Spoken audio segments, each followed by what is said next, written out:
Hi everyone, conservative white Christian male here.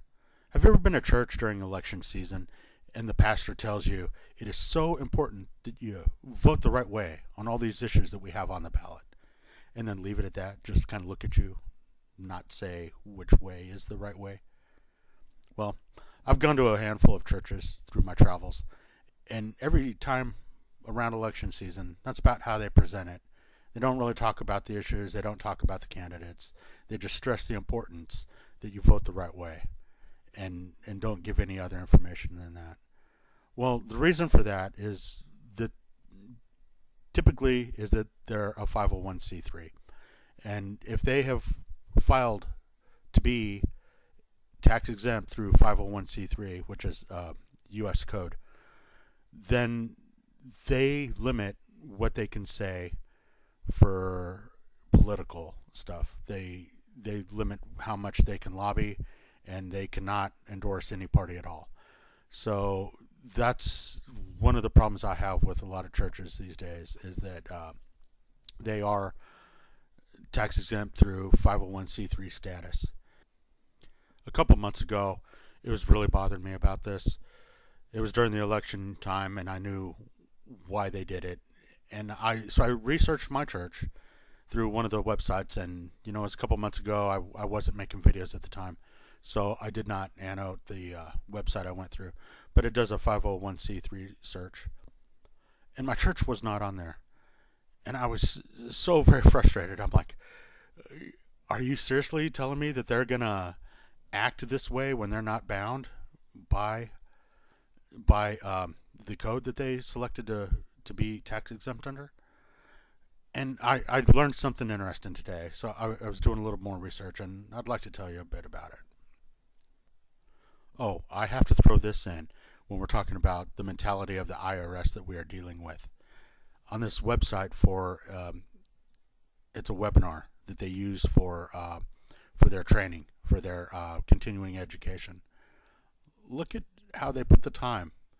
Presented on July 25th, 2012, 2 p.m. Eastern Time, 1 p.m. Central Time, noon Mountain Time, 11 a.m. Pacific Time. What other site have you ever seen where they have to list the actual time for each time zone? Almost every adult that I know of, anyway, they can figure it out on their own. They know the time zones. Maybe our IRS people don't. It might be easier to get a job there than I thought. So I started my search this morning at the IRS website, and I searched charitable organizations. Well, lo and behold, I see my church on there. And I know they don't have to do a 990 filing every year because they are a church. But they were listed as an EO, I think it was, for an exempt organization. And it boggled me that they didn't have a 501c3 on record, but they're listed with the IRS. And I come to find out that they don't necessarily have to be.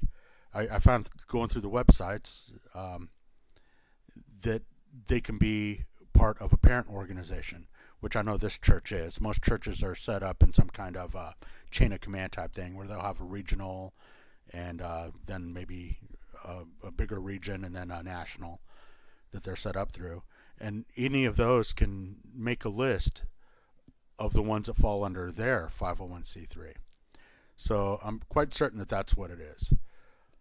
But these churches, they are making such a huge mistake because they don't need 501c3 exemption to be tax exempt.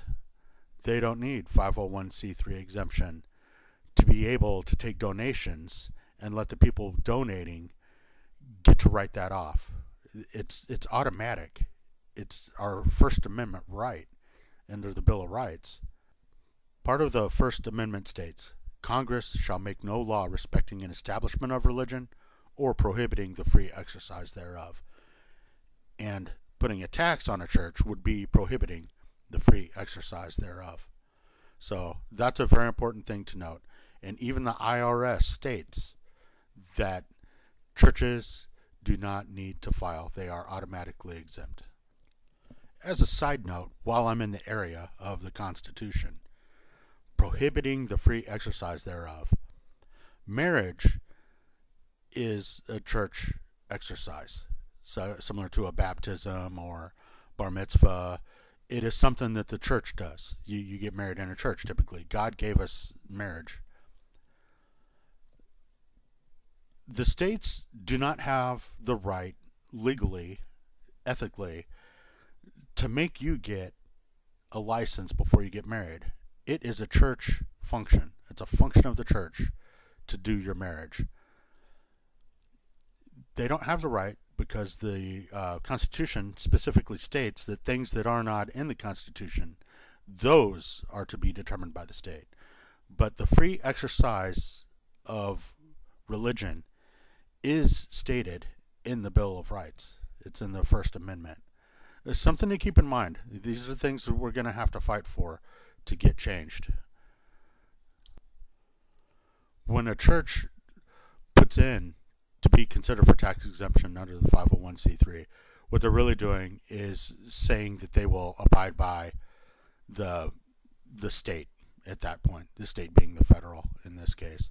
But what they're doing is giving up the direction not from God, but from the government.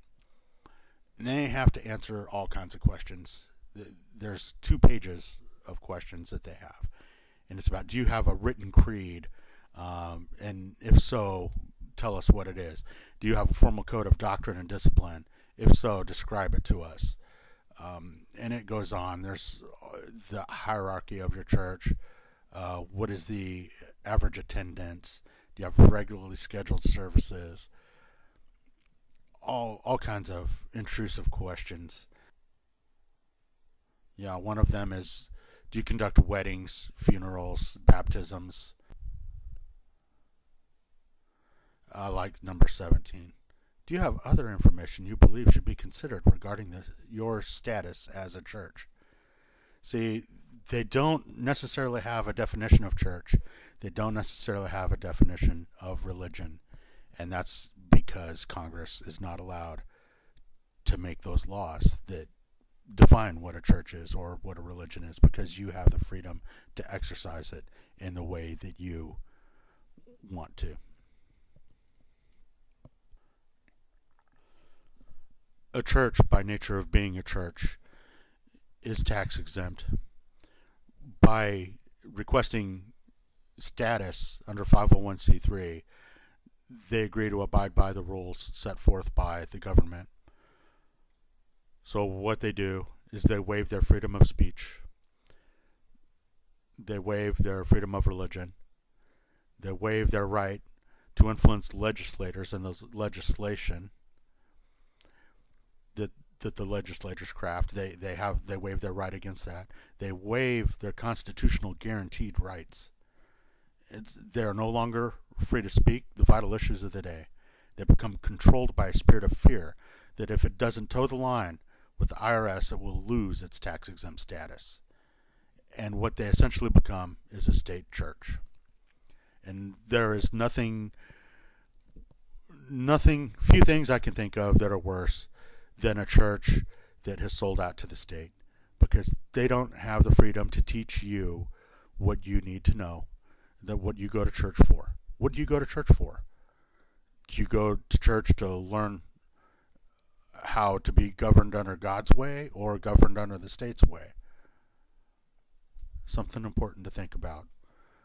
If you go to a church, I recommend you look it up and see if they're a part of the 501c3 program, whether they are or whether they're under the parent clause or a group clause from another branch that has them neutered by the state on what they can do. It is so important. Politics is a part of your daily life, and it affects your religion, your religious freedoms, in ways you can't even think of. They're coming up with new ways every day. Just be aware, people. Be aware. Thanks for watching my videos. Everybody have a good week, and take care. Like and subscribe if you like them, and support me on Patreon if you can. Thanks.